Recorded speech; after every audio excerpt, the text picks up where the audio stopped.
Jadis, Belleval était une source d'eau minérale. Aujourd'hui, le quartier est source d'ondes musicales.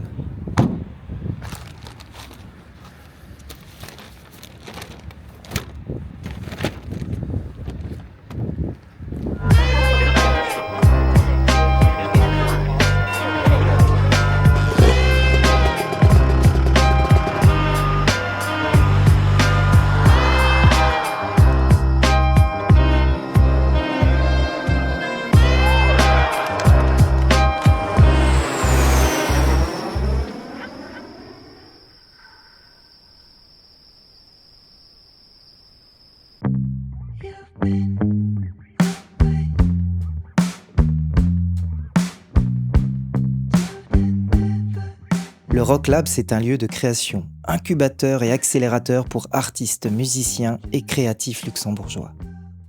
J'invente rien, c'est écrit sur le site. Sam en est le taulier. Et aux côtés de David et Laurence, le Rock Lab ronronne comme un chaton. Oh Sam. Salut, comment vas-tu? Ça va et toi? Ça va? Bienvenue au Rock Lab. Ouais. Merci, comment ça va le Rock Lab? On a beaucoup de choses aujourd'hui, des artistes qui travaillent par-ci par-là, un petit workshop là-bas. Ok. Tu veux qu'on y aille? Ah vas-y, ouais, je veux bien, ouais. Comme ça on visite un petit peu, je découvre.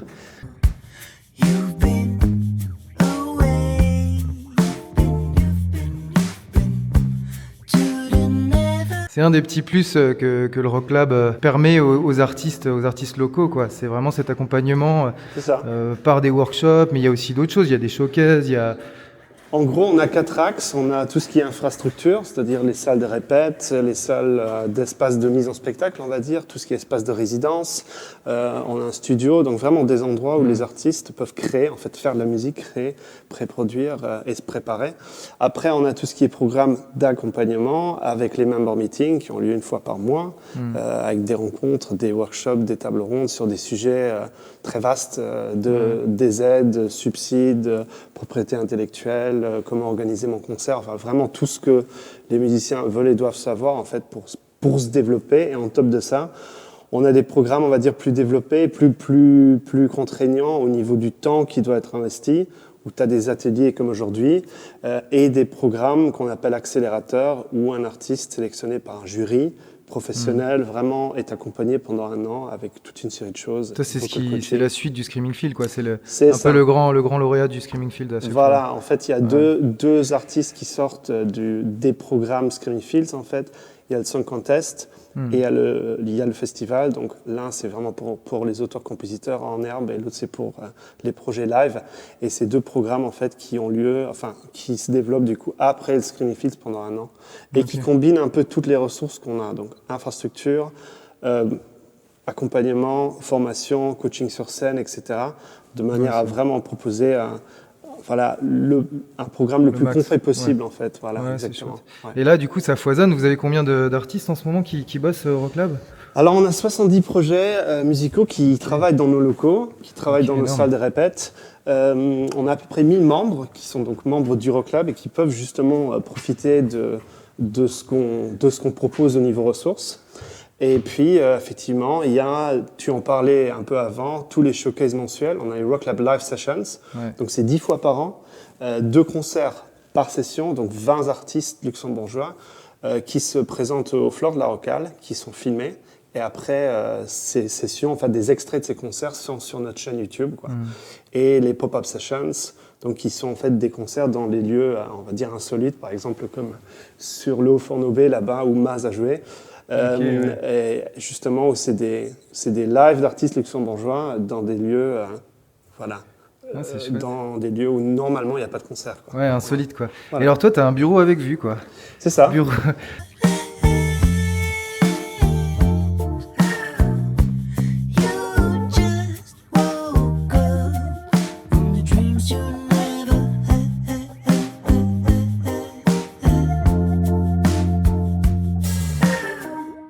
La première fois que j'ai interviewé Tweez, c'était une bande de gamins. People, leur premier single, était diffusé à la radio comme un tube.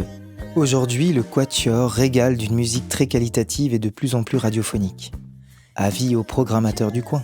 Tu vois, je suis toujours 10 ans en arrière avec vos débuts. Je pense à Carousel, je pense à tout ce parcours qui a un petit peu, qui a grandi ici. Enfin, le groupe, il a grandi ici au Rock Lab. c'est ici que vous avez eu le Screaming Field, si je me trompe pas. Ouais. Et tout ça a un peu fait décoller votre musique, quoi, finalement. Ouais. C'est assez hallucinant de revenir ici après toutes ces années. Comme tu as dit, ça a commencé avec les Screaming Fields, où même avant que moi j'ai rejoint le groupe, ils étaient encore jeunes. Ils avaient quoi, 12 ans, je pense? Un truc comme ça, je suis pas sûr. Mais en tout cas, c'est là où très jeune, ouais. ils avaient un show pour le Screaming Fields. Je pense que la première fois, ça n'a pas marché, mais la deuxième fois, ils ont gagné un prix, je pense que c'est coup de cœur. Et avec ce prix-là, ils ont eu un suivi du Rock Club. Et depuis, on a grandi avec le feedback et de l'aide de la Rocale. Ils nous ont un peu expliqué comment ça se passe. Du coup, on avait plein d'intel. Comment grandir en tant que groupe. Accompagné, quoi. C'est bien, parce que vous êtes choyés, disons, c'est ça qui est chouette, quoi. Il y a ce côté vraiment comme des papas derrière vous qui vous aident, vous vous sentez un peu moins seul, quoi. Plutôt des potes que... Ouais. Au début, on avait beaucoup de... au début, c'était parce qu'on était jeunes, on s'est dit, c'est la Rocale et tout. Et puis, on est quand même devenu assez amical et on fait confiance et c'est cool qu'ils nous ont fait confiance. C'est encore mieux qu'il y ait de l'amitié qui se mette un peu aussi là-dedans, c'est chouette. Et du coup, 10 ans après, il y a la première partie des Arctic Monkeys. C'est ça, c'était comment ce concert du coup? Moi je vous ai malheureusement pas vu, mais il y avait du monde, quoi. Ouais, c'était assez hallucinant. C'est marrant parce que on ne s'attendait pas beaucoup pour le concert parce qu'on a fait déjà des concerts pour des plus grandes parties comme 30 Seconds to Mars ou Imagine Dragons. C'est marrant parce que le public, souvent, il s'intéresse surtout pour le main act. Mais chez Arctic Monkeys, c'était assez hallucinant parce que le retour du public était vraiment super cool. On s'est senti bien sur scène. On a vraiment l'impression qu'on fait un show et qu'on ne fait pas qu'une première partie. Et c'était vraiment cool. Et vous avez défendu le dernier disque, alors Reality Management Ltd. Ouais. Ok, c'est ça qui était sur scène, c'est ça que vous avez fait entendre. C'est ça, ouais. Okay. C'est depuis cette année qu'on joue de plus en plus les chansons du nouvel album qui vient de sortir en avril. Quelques mois déjà, c'est ce que j'avais noté. Ouais. Du coup, vous avez un peu de recul sur cet album, ça fonctionne, les retours sont bons? Ouais. C'est vrai que c'est un album qui est beaucoup plus conceptuel que ce qu'on faisait avant. Bien sûr. Même avant, on avait toujours l'idée de garder un concept dans ce qu'on fait, de raconter une histoire. Mais c'était beaucoup plus simple. Et je pense que cette fois-ci, on avait un concept qui allait plus loin que jouer de la musique, mais aussi avec l'idée après avoir enregistré la musique et l'album et d'avoir travaillé le concept, de faire une vidéo, un court-métrage soi-disant qui raconte une histoire de l'album. Qui tisse le lien narratif. 35 minutes de court-métrage quand même, c'est énorme. Et donc c'est toi qui réalises ce court-métrage? C'est nous-mêmes. En collectif, ouais. Voilà, Toon fait souvent la production. Il a même écrit une grande partie du script. Moi, j'étais régisseur sur set. Après Sam, lui, il a fait l'enregistrement du son. Et c'est vrai que, Et puis, bien sûr, on avait une équipe, des gens qui filmaient et des gens qui ont fait l'art direction. Du coup, c'est pas des que... comédiens, Des comédiens aussi luxembourgeois, bien connus, Non, c'est chouette, mais ça marque encore plus votre pluridisciplinarisme. Enfin, il y a vraiment ça chez vous, dans votre groupe. Vous savez un peu tout faire et bien. C'est ça qui est chouette, quoi. Merci. Ok, et donc vous en êtes où là? Twiz, ça se dirige un peu vers d'autres choses, si j'ai bien compris. Il y a une direction nouvelle là, c'est ça? Ouais, comme on a enregistré, comme c'était un gros projet cet album avec la vidéo, on s'est dit, on va quand même encore une fois enregistrer des nouvelles chansons. On avait plein de démos, on s'est dit, viens, on fait un truc un peu plus generic, carefree. C'était un peu le concept et on est parti en France pour une semaine où on s'est dit on se focus à travailler des chansons On avait plein de démos et puis on a choisi 3 chansons et là on vient de les avoir enregistrées. Elles sont pas encore finies, du coup on a plein d'idées. Même là je suis en train de... Tu travailles sur un truc là, ouais?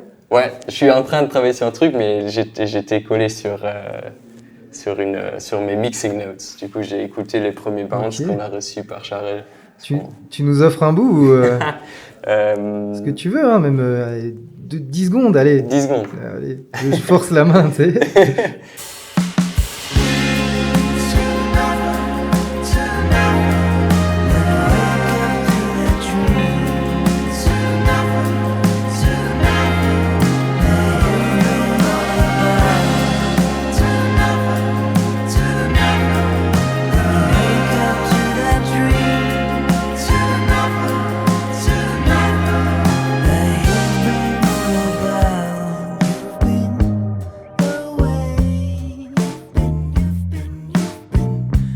Dramaturge actif au Casmaton Theater ou au Kaleidoscope Theater, Sacha est aussi employé d'État au ministère de l'Égalité des genres et de la diversité. Mais surtout, il est le nouveau président de la Theater Federation, une structure bougrement vitale pour le spectacle vivant luxembourgeois, qui en 2026 fêtera 30 ans. Je mettrai alors ici, et là, faire un peu de pub. Alors là, on est vraiment... Ah oui. Ah là, il faut pas... Ok, bah génial. Mais oui, t'as grandi ici. Ouais. T'as bossé au Casmaton Theater. Ouais. Et aujourd'hui, tu es président de la Theater Federation. Et du coup, qui a ses bureaux ici à la Banane Fabrique, quoi. C'est ça, en fait. Tu ne quittes plus le quartier, quoi. Non, c'est ça. Okay. Et en fait, c'est bien, parce que Bonnevoie, c'est pour moi, c'est vraiment le quartier de la ville, qui est pour moi, ça c'est vraiment la société en entier. Donc on a tout ici. Ouais. On a vraiment les uns les autres, les cultures. Donc on est ensemble ici à Bonnevoie. Et pour moi, c'est le bon endroit pour soit la Banane Fabrique, soit pour la Theater Federation, et aussi pour moi personnellement. Oui, bien sûr.